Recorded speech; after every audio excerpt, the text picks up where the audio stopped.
সালের 7ই অক্টোবর পর থেকে আজ পর্যন্ত প্যালেস্তাইন ইসরায়েলের বর্বর হামলা প্রায় 50,000-এর মতো মানুষ মারা গিয়েছে। গত 18ই মার্চ ইসরায়েল সংঘর্ষ বিরতি চুক্তি ভঙ্গ করে পুনরায় গাজার ওপর বীভৎস আক্রমণ চালিয়ে প্রায় একদিনে 400-র বেশি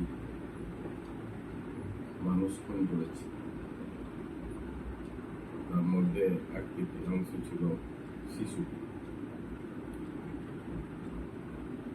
আপনারা যারা সোশ্যাল মিডিয়া দেখছেন তারা খেয়াল করবেন যে বিভিন্ন মিডিয়াতে যখন এই খবরগুলো আসছে সেখানে ভারতীয়দের মধ্যে ভারতীয়দের একাংশ তাদের সংখ্যাটা অনেক বেশি সোশ্যাল মিডিয়া। তারা হাসির রিয়াক্ট দিচ্ছে এবং তারা কুৎসিতভাবে বলছে যে প্যালেস্তাইনের ওই শিশুগুলোর মৃত্যু হত্যা ইসরায়েল সঠিক কাজ করছে। এই যে ধরনের মনোবিকার দেখা দিচ্ছে, এই মনোবিকারটা ইতিহাসের পাতায় খুঁজলে আমরা হিটলারের জার্মানিতে, মুসোলিনির ইতালিতে আমরা পাই। সেই সময় ওখানকার জনগণের একাংশের মধ্যে এই মনোবিকার দেখা গিয়েছিল। আজকে মোদির ভারতে এটা অস্বাভাবিক কিছু না। যখন দেশ সংকটের মধ্যে থাকে এবং ফ্যাসিস্টরা ক্ষমতা দখল করে, ভারতবর্ষের দিকে আমরা নিও ফ্যাসিস্ট বলছি, তখন এই জনগণের একাংশের মধ্যে এই ফ্যাসিস্টদের সমর্থকদের মধ্যে এই মনোবিকারটা দেখা যায়। আমার পরিচিত লোকজন যাদের বাড়িতে শিশু আছে, যার শিশু আছে, শিশু পুত্র আছে, শিশু কন্যা আছে, তাদেরও দেখছি যে তারাও এই ধরনের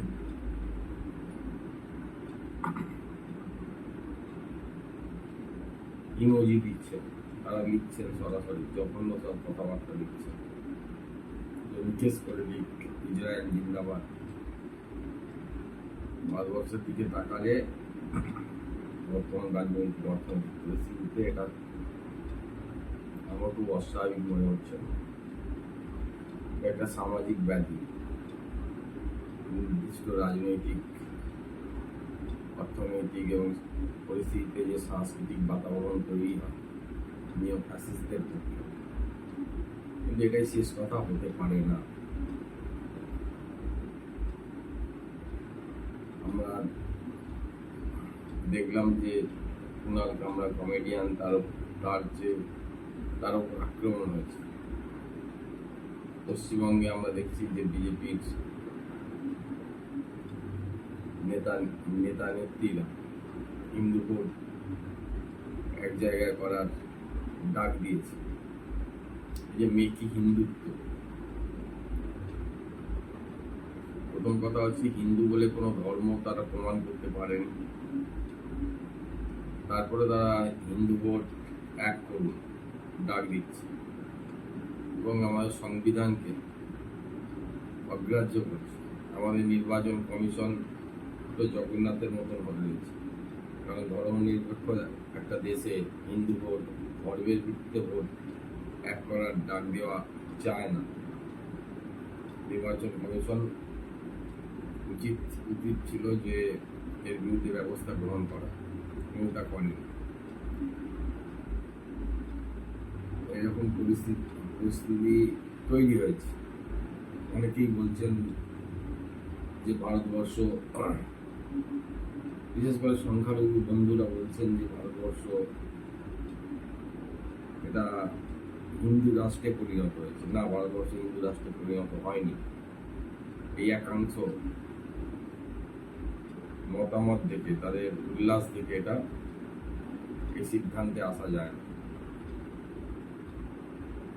ভারতবর্ষের মারাঠিরা আছে, বিহারিরা আছে, বাঙালিরা আছে, উড়িয়ারা আছে, তেলেগুরা আছে, প্রত্যেক এই যে ভাষাভিত্তিক রাজ্যগুলো আছে, ভাষাভিত্তিক বিভিন্ন সাংস্কৃতিক বৈচিত্র্য সম্পন্ন এলাকার মানুষজন আছেন, তাদের একসূত্রে গেঁথে ফেলা, এটা আরএসএসের দীর্ঘমেয়াদী যত বড় পরিকল্পনাই হোক না কেন, এই কালো টাকা বিনিয়োগ করে এটাকে প্রতিষ্ঠিত করে ফেলা, চুরমার করে দেওয়া ভারতবর্ষের সংবিধান, আমি বিশ্বাস করি না এটা ইতিহাসে ঘটবে বলে। আমার খারাপ একটা দুঃসময় এসেছে ঠিক করে। আমরা বামপন্থীরা আমাদের মতামত হচ্ছে এই সময় মানুষ অর্থনৈতিক সংকটের মধ্যে পড়ছে, শোষণটা ভয়ানক হয়ে উঠেছে। একচেটিয়া পুঁজিপতিরা যে কর্পোরেটগুলো রয়েছে সেখান থেকে মিডিয়াতে টাকা ঢালছে, রাজনৈতিক দলগুলোতে টাকা ঢালছে, বিনিয়োগ হচ্ছে, ম্যানুফ্যাকচার গ্রুপ তৈরি করা হচ্ছে, ম্যানুফ্যাকচার নতুন ধরনের বাস্তবতা তৈরি করা হচ্ছে। এটা দীর্ঘস্থায়ী হতে পারে।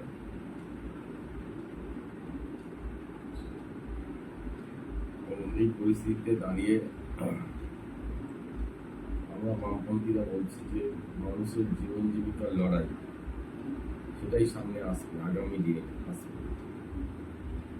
পশ্চিমবঙ্গে সাংঘাতিক অবস্থা, ভারতবর্ষ জুড়ে যেমন গত 45 বছরে যে ধরনের বেকারত্ব দেখা দেয়নি, সেই বেকারত্ব চেহারা মারাত্মক হয়ে উঠেছে। রিজার্ভ ফোর্স তৈরি হয়েছে, তাদের একাংশকে বিপথে চালিত করা যাচ্ছে। তার মাঝখানেও দেখলাম ওই গোবলয় হিন্দিভাষী অঞ্চলে দেখলাম একটা রিলস দেখলাম, সেখানে একটি যুবক বলছে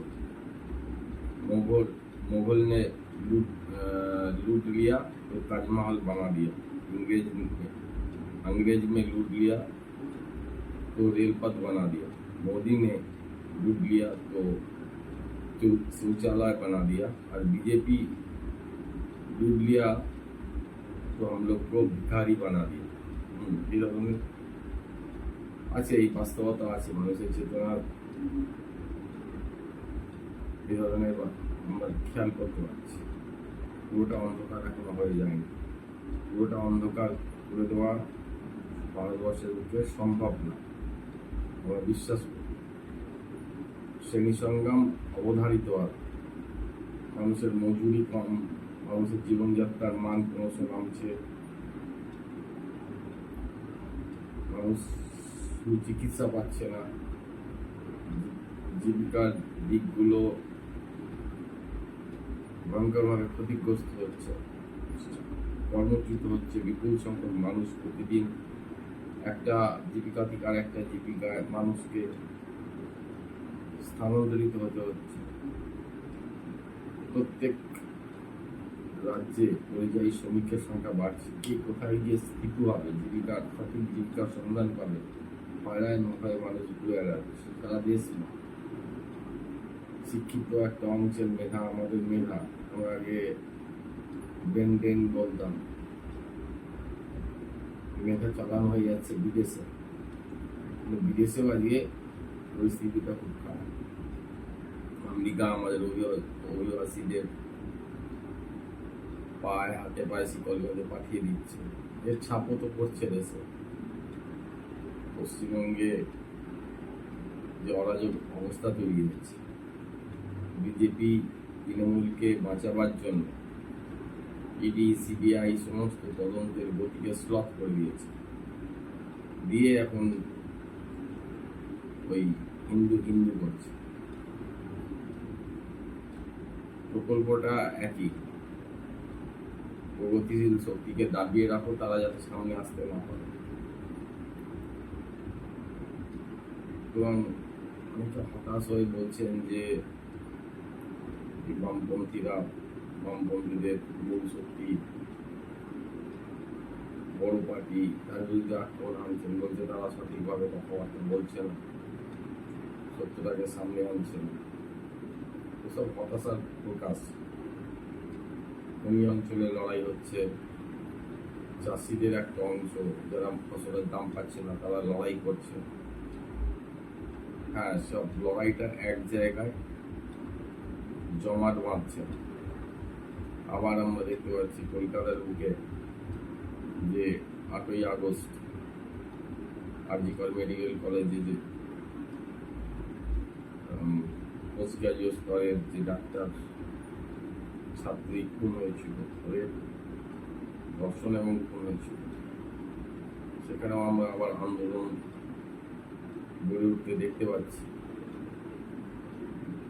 হাইকোর্টে শুনানি চলছে, মানুষ পাশে দাঁড়াচ্ছে গিয়ে। আর আগামীর ভোটে যাতে তৃণমূল আঘাতপ্রাপ্ত না হয় সেজন্য সব অবাঞ্ছিত লোকজন, এই অপরাধ জগতের লোকজন, শুভেন্দু অধিকারীর মতন যারা অপরাধের অতীত রয়েছে, মিডিয়ার প্রচারে তাদের সামনে আনা হচ্ছে। আদর্শগত বিচ্যুতই যাদের ঘটেছে সেই শঙ্কর ঘোষের মতন, তারাও আজকে প্রভুদের চাবুক খেয়ে হিন্দু হিন্দু করে চিৎকার করছে। এদিকে তৃণমূল আর ওদিকে বিজেপি, মাঝখানে মানুষের কণ্ঠস্বরকে চাপা দেওয়ার চেষ্টা হচ্ছে। আমরা বলি যে আমার মতামত এক্ষেত্রে যে সমস্ত ধরনের প্রতিবাদে আমাদের সচেতন মানুষ যারা আছেন, বন্ধুরা আছেন, তারা অংশগ্রহণ করুন। আমেরিকায় যে পট পরিবর্তন হয়ে ট্রাম্প এসছে, ট্রাম্পের নির্দেশে আমেরিকা দেওয়া নতুন করে যে অস্ত্র সম্ভার, সেই নিয়ে ইসরায়েলের উপর ছাপিয়ে পড়া, এর বিরুদ্ধে প্রতিবাদ ধ্বনিত। আর ভারতবর্ষের দিকে তো কেন সমস্যা নেই, যা বিপুল ভাবে স্তূপাকৃত হচ্ছে, চেপে বসছে সমাজের পর সমস্ত সমস্যাগুলো। এগুলো সামনে আসুক, এগুলো নিয়ে লেখালেখি হোক সোশ্যাল মিডিয়ায় প্রচুর পরিমাণ। একটা অংশ সোশ্যাল মিডিয়া আছেন যারা কি খাচ্ছেন, কোথায় বেড়াচ্ছেন, কিভাবে জীবনযাপন করছেন, কিভাবে বার্থডে সেলিব্রেশন করছেন, ম্যারেজ অ্যানিভার্সারি সেলিব্রেশন করছেন, বা শপিং করছেন, এগুলো সোশ্যাল মিডিয়া তারা আনছে। আবার একদল আছেন তারা এই সামাজিক সমস্যাগুলোকে সামনে আনছে, দ্বন্দ্বটা তৈরি হচ্ছে।